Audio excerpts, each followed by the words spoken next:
pozdrav svima, dragi dobri ljudi.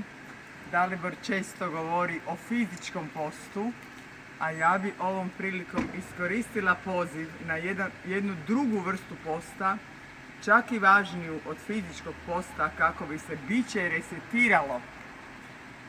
Pozivam vas da pokušate krenuti sa kratkom količinom posta od negativnih misli, tipa par sati, pa pokušate dostići 24 sata, bez da se sa negativnom mišlju i strahom raspravljate. Šta ako ovo, šta ako ono, ipak ja ne mogu ovo, ipak ja ne mogu ono.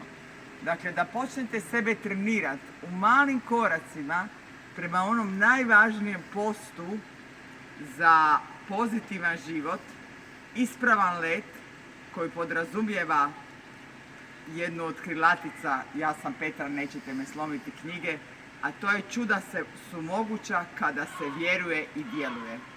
A za to je vrlo potrebno pripremiti teren posta, nesluženja i neodazivanja negativnim mislima.